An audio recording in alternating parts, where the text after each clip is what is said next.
Hi hello నమస్తే. నేను journalist Sai.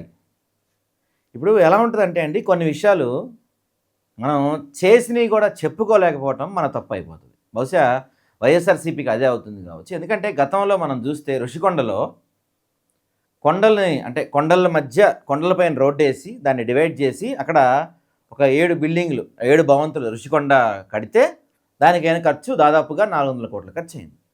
ఆ టైంలో ప్రచారం ఎలా జరిగిందంటే దానికి అసలు 4,000 కోట్లు ఖర్చు అయిపోయినాయి, ప్రజాధనం మొత్తం వృధా అయిపోతుంది, అసలు ఖచ్చితంగా మేము అధికారం లాగానే వీటిని కూల్చేస్తాం, లేకపోతే వీటిని స్వాధీనం చేసుకుంటాం, ఇవి జగన్మోహన్ రెడ్డి ఉండటం కోసం కడుతున్నారు, ఇలా రకరకాల ఆరోపణలు చేశారు.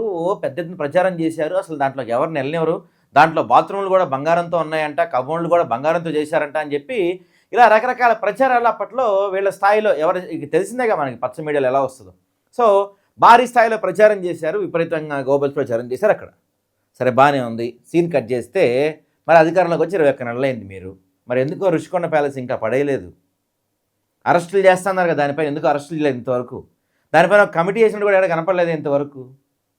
అక్కడ 7 బిల్డింగ్లు కడతానికి 400 కోట్లు అయితే ఇక్కడ అమరావతిలో ఒక బిల్డింగ్ కడతానికే దాదాపుగా మనకి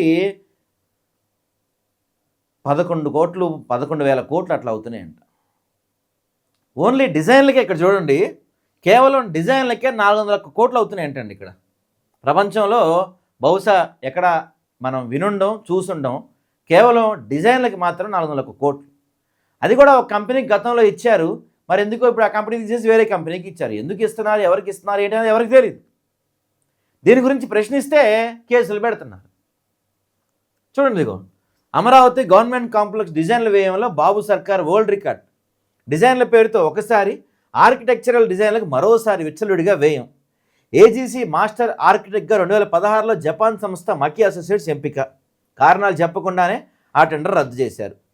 ఏపీలో పారదర్శకత ఉండదు, అంతా లోపాయికారి ఒప్పందాలన్న మకీ చైర్మన్ పుమిహోకో. ఆ వ్యాఖ్యలు అంతర్జాతీయంగా ఏపీ బ్రాండ్ ఇమేజ్ను తీవ్రంగా దెబ్బతీశాయని చెప్పారు నిపుణులు. సచివాలయంలో హెచ్ఓడి టవర్ల ఆర్కిటెక్చర్ పనులు 2017లో జెన్సీసీ ప్లానర్కు 112.58 కోట్లకు అప్పగింత.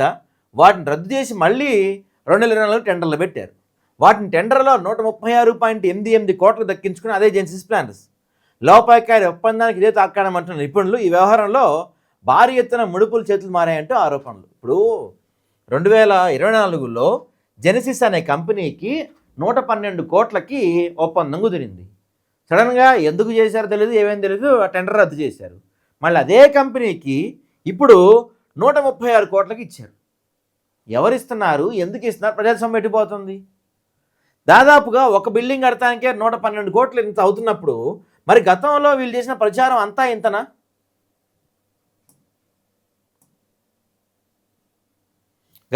గతంలో వీళ్ళు చేసిన ప్రచారం మామూలుగా చేశారు చెప్పండి?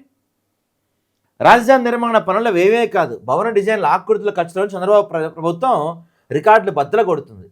డిజైన్ల పేరుతో ఒకసారి, ఆర్కిటెక్చర్ డిజైన్లకు ఇంకోసారి ప్రజాధనాన్ని విచ్చలవిడిగా దారపోయడానికి తప్పుపడుతున్నారు.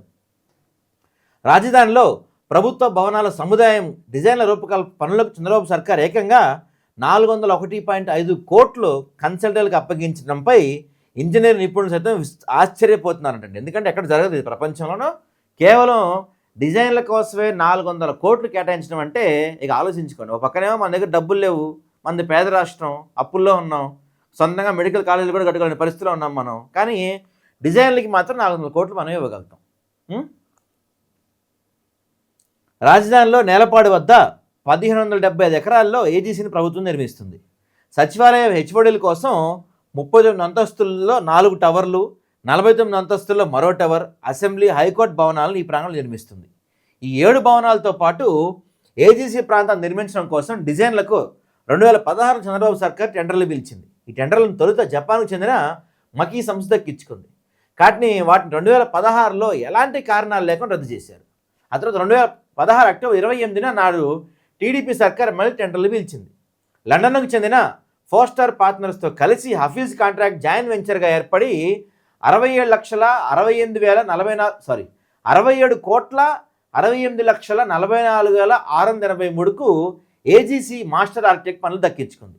ఆ సంస్థ రూపొందించిన డిజైన్లు గ్రాఫిక్స్ ప్రదర్శిస్తూ రాజధాని నిర్మాణం పూర్తయిపోయిన రీతిలో 2019 ఎన్నికల్లో ప్రచారం చేశారు. చూసాం మనం అప్పట్లో ఇడ్లీ ప్లేట్లు ఇవన్నీ పెట్టి అసలు రాజధాని నిర్మాణం పూర్తయిపోయిందని చెప్పి మనకి 3D గ్రాఫిక్స్ చూపించేవాళ్ళు అప్పట్లో అద్భుతంగా. ఫోస్టర్ పార్ట్నర్స్ హఫీజ్ కాంట్రాక్ట్ సంస్థ రూపొందించిన డిజైన్లతోనే భవనాల నిర్మాణ పనులను కాంట్రాక్ట్ సంస్థ గత ప్రభుత్వం అప్పగించింది. హైకోర్టు అసెంబ్లీ భవనాల సమగ్ర ఆర్కిటెక్చర్ డిజైన్లు రూపొందించే పనులకు 2024 అక్టోబర్ 27న టెండర్ల ద్వారా 136,90,74,000కు హఫీజ్ కాంట్రాక్ట్ అప్పగించింది. ఏజీసీ ప్రాంతాన్ని జలమార్గం బ్రిడ్జితో తీర్చిదిద్దే పనుల డిజైన్ రూపకల్పనకు 2025 అక్టోబర్ 13 నిర్వహించిన టెండర్ల ద్వారా 59,90,00,000కు హఫీజ్ కాంట్రాక్ట్ సంస్థకి చక్కబెట్టింది. మరి ఇవన్నీ చూస్తే అంటే గతంలో కేవలం 400 కోట్లతో అద్భుతం నిర్మిస్తే ఇప్పుడు మాత్రం ఇన్ని వందల కోట్లు అవుతున్నా కేవలం డిజైన్లకి మాత్రం 400 కోట్లు కేటాయిస్తున్నారు. వీటి గురించి ప్రతిపక్షాలు మాట్లాడకుండా, మీడియాలు మాట్లాడకుండా ఏదో ఒక డైవర్షన్, లడ్డు గురించి కావచ్చు, కుటుంబం గురించి కావచ్చు, ఇలా ఏదో ఒక డైవర్షన్ అంశాన్ని తెరపైకి తెచ్చి ఈ అసలు జరుగుతున్న అంశాన్ని మాత్రం పక్కదో పట్టించే ప్రయత్నం చేయడంలో మాత్రం కూటమి సర్కారు 100కి 1000% సక్సెస్ అవుతుంది.